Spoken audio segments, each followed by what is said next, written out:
Seule la lutte libère, camarades, la patrie ou la mort, nous vaincrons. Ici, je tiens à remercier et à féliciter le peuple nigérien et ses dirigeants tels que le leader charismatique général Abdourahmane Tchani, qui a vraiment honoré le peuple africain en prenant une décision vraiment courageuse, salvateur. Cette décision permet vraiment de redonner honneur aux Africains et de permettre au peuple nigérien et au peuple africain que voici la voie qu'il faut emprunter. C'est la meilleure voie pour la reconquête du territoire et la reconquête de la souveraineté réelle. Qu'est-ce qui s'est passé? Au Niger, le Niger, comme vous le savez tous, a demandé purement et simplement le départ de l'armée obsolète, caduque de la France, et ensuite l'armée qui entretient les terroristes et qui donne des informations satellitaires, des drones aux terroristes, qui est l'armée américaine qui est basée au Niger, de partir. Parce que leur présence est inutile et les autorités ont reconnu de façon solennelle et officielle que bien vrai que la Libye a été détruite, mais avant que les forces étrangères ne s'installent sur le territoire, il n'y avait pas d'insécurité, en tout cas à tel niveau. Donc depuis que la France, les États-Unis ont installé leurs bases pour, soit dit-il, une base pour lutter contre le terrorisme, qui s'est transformée en une base pour le soutien des terroristes dans le Sahel. Ils ont trouvé obsolète, insensé, inopérant, sans valeur, ni tête ni queue, ils ont jugé bon de les faire partir.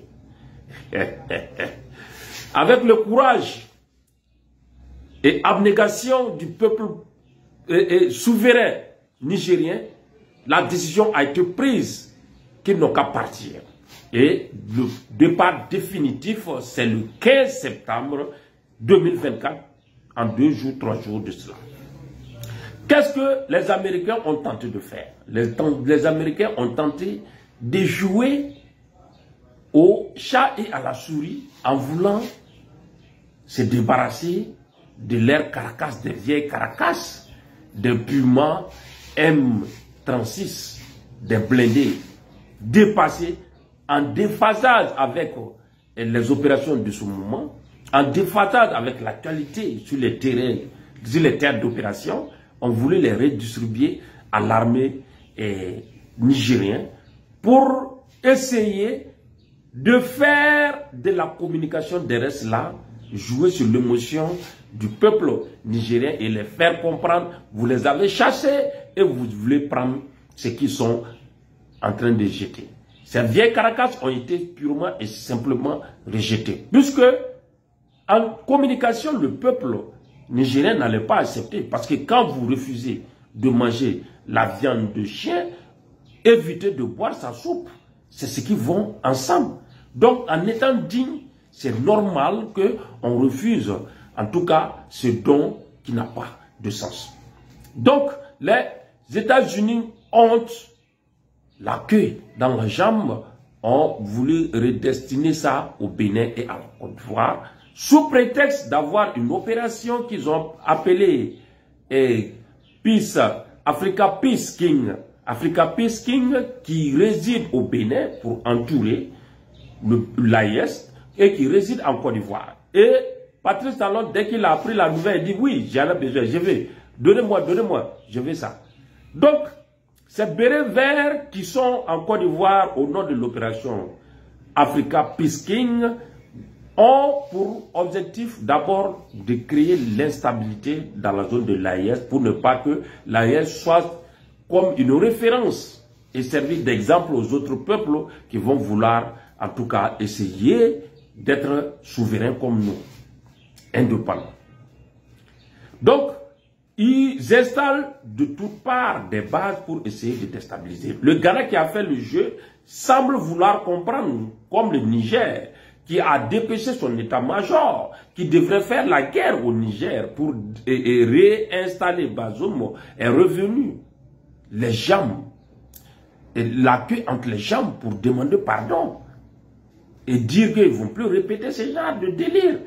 Et le Ghana, qui était dans cette même logique, qui voulait essayer de s'attaquer au Burkina, a compris qu'il a fait venir, en tout cas, une délégation de haut niveau pour essayer de trouver une issue sans qu'il y ait de crise entre nos deux États. Et cela a bien fonctionné, bien vrai que le président Nana Akufo avait menti pour dire qu'il y a Wagner sur le territoire burkinabé qui opérait, donc il est allé dire aux Américains, donc a trouvé des moyens pour lui soutenir, ils vont venir combattre le Burkina, mais a fini par comprendre, mais malgré tout, se retrouve toujours dans le jeu. Donc, cette opération qui se trouve en Côte d'Ivoire, où, selon le Watch Journal, pour des motifs de l'opération Africa Peacekeeping, des avions décollent et partent sur le ciel de l'AES et fournissent des informations à ces Américains qui sont stationnés là-bas pour dire qu'ils sont en train de former des soldats. Ils en ont déjà formé au Burkina, au Mali, au Niger et plusieurs parties. Il y a l'ère, je ne sais pas comment il s'appelle, Philip-Trop, où Assimi Goïta a eu à prendre part. Mais vous voulez former des gens, ce n'est qu'une vingtaine, une trentaine de personnes, et tous ceux qui forment n'ont jamais servi à quelque chose. Je rappelle, je dis au peuple ivoirien de faire attention, parce que c'est après une formation que Doumbouya a reçue par les États-Unis, à travers son ambassade, qu'il a pu renverser Lassana et Alpha Condé. Donc, je vous dis cela parce que les Pumas ne vont plus servir à quelque chose, à grande chose, parce que le Niger aujourd'hui, le Mali, le Burkina possèdent des armes de dernière génération qui ont plus de grande valeur que ces armes obsolètes qui n'ont pas de valeur.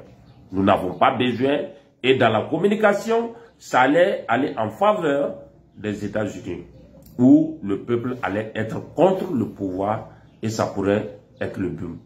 Donc, merci pour cela, merci de m'avoir écouté, et à très bientôt. Bye.